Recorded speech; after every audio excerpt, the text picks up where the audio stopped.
Bago tayo magpatuloy, huwag kalimutang mag-subscribe sa aking channel.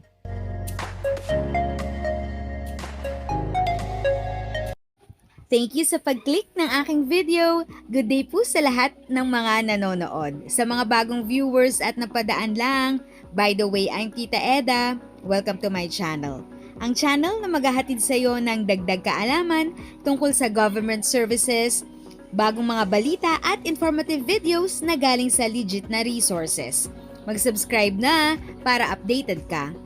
Sa isang hakbang na naglalayong protektahan ang kapakanan ng mga pamilya, ng mga kawani ng pamahalaan, opisyal na inalis ng Government Service Insurance System, GSIS, ang lahat ng limitasyon sa survivorship, pension para sa mga byuda at byudo ng mga miyembro nito.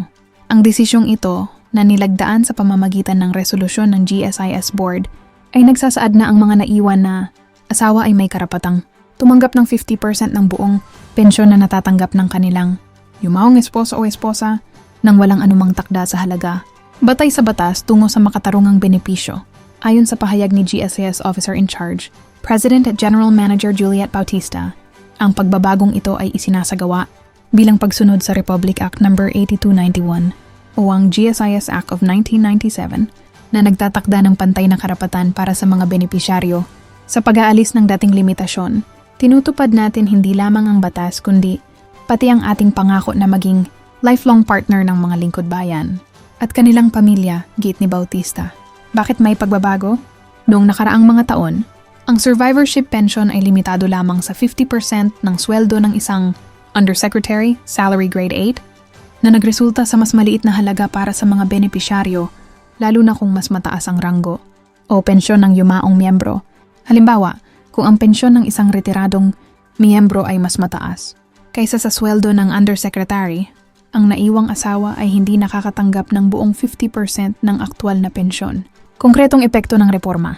Buwan makatarungang halaga. Sa bagong patakaran, ang survivorship pension ay kalkulado batay sa 50% ng tunay na pensyon ng yumao, anuman ang ranggo o posisyon nito.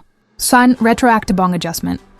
Ang mga pensyonado na apektuhan ng dating cap ay automatikong makakatanggap ng recalculated pension simula sa bisa ng resolusyon. 3. Garantiya sa kinabukasan. Tiniyak ng GSIS na ang pondo nito na sumusuporta sa 1.8 milyong aktibong miyembro at 450,000 pensyonado ay sapat upang matugunan ang pagbabagong ito. Paghahanda sa implementasyon, ayon sa GSIS, ang lahat ng kwalipikadong benepisyaryo ay makakatanggap ng notifikasyon ukol sa kanilang bagong pensyon halaga sa susunod na buwan. Hindi na kailangang magsumit ng karagdagang dokumento ang mga naapektuhan at ang adjustment ay isasagawa ng automatiko. Suporta mula sa mga mambabatas. Pinuri naman ng ilang kongresista at senador ang desisyon ng GSIS. Ayon kay Senador Juan de la Cruz, ito ay tagumpay para sa mga pamilyang nagdurusa sa paglimita ng benepisyo. Dapat itong maging modelo para sa ibang ahensya. Paano makakaasa ang mga miyembro? Binigyang diin ng GSIS na ang pagbabagong ito ay bahagi ng kanilang Digital Transformation Roadmap, kung saan ang lahat ng serbisyo at claims ay ginagawang mas mabilis at transparente.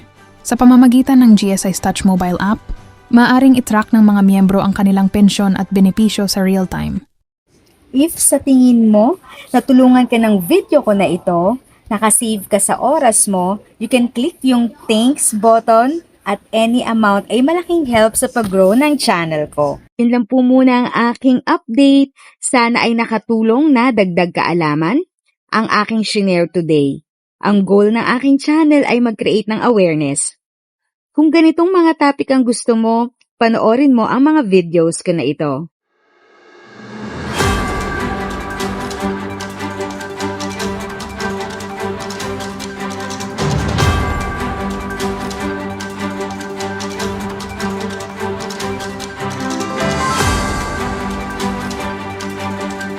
Thanks for watching! Kung may kapamilya, kaibigan o kakilala sa tingin mo ay magiging interesado sa video, please share or tag sila sa comment section. At syempre, if nagustuhan mo ang video, i-like mo na ito at subscribe ka na din. As always, feel free to write your questions, comments, and opinions respectfully. And continue to be a blessing and stay safe!